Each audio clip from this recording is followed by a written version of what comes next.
Hey everyone, here are your world news summaries from the past week. The charity Oxfam has called for action to tackle post-COVID widening and global inequality after revealing that almost two-thirds of the new wealth amassed since the start of the pandemic has gone to the richest 1%. In a report to coincide with the annual gathering of the global elite at the World Economic Forum in Davos, Oxfam said the best off had pocketed $26 trillion in new wealth up to the end of 2021. Oxfam said for the first time in a quarter of a century the rise in extreme wealth was being accompanied by an increase in extreme poverty, and called for new taxes to be levied on the super-rich. Oxfam said extreme concentrations of wealth led to weaker growth, corrupted politics and the media, corroded democracy and led to political polarization. In January 2022, CIA Director Bill Burns met with Ukrainian President Volodymyr Zelenskyy on a secret trip to Kyiv to share news that appeared to surprise the Ukrainian leader. The Russians were plotting to assassinate him. Burns shared that Russian special forces were coming for Zelenskyy, writes Chris Whipple in his forthcoming book, The Fight of His Life. Inside Joe Biden's White House, Zelenskyy was taken aback, sobered by this news. Whipple wrote in the book, set for release on January 17, Russia invaded Ukraine the next month, launching the largest military conflict in Europe since World War II. Prime Minister of New Zealand, Jacinda Ardern, has announced that she will step down from her position on February 7.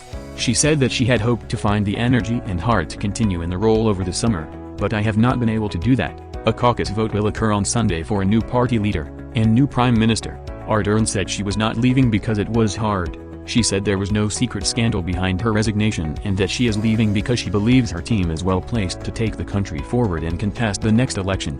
The U.S. Treasury Department will designate the Russian mercenary organization Wagner Group as a transnational criminal organization and will impose additional sanctions next week against the group and its support network across the world, the White House said on Friday.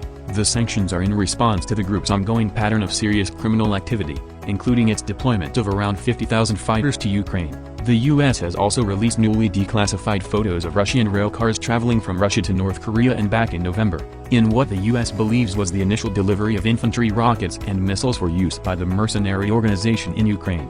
Mexico has banned smoking in hotels, beaches, parks and all other public spaces, making it one of the world's strictest laws of its kind. The General Law for Tobacco Control Reform, which took effect on Sunday, also prohibits businesses from promoting, advertising or sponsoring tobacco products, including putting them on display for sale. The law expands a 2008 ban on smoking in bars, restaurants and workplaces. Similar restrictions will fall on e-cigarettes and vaping. An estimated 142 million people use tobacco products in the Americas. Of those, 122 million are smokers, with 1 million dying per year, one death every 34 seconds. A World Health Organization website notes. Poland's Prime Minister Zelenskyy has said that Poland is ready to send tanks to Ukraine even without Germany's permission. Poland has pledged to send 14 Leopard 2 tanks to Ukraine. However, since the tanks are German-made, it needs Berlin's approval, which Chancellor Olaf Scholz has yet to provide. Zelenskyy said consent is a secondary issue here.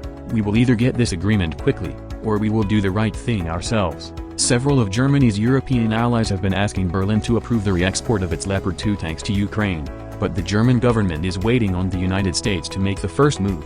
The UK has also officially pledged to supply Ukraine with some of its own tanks.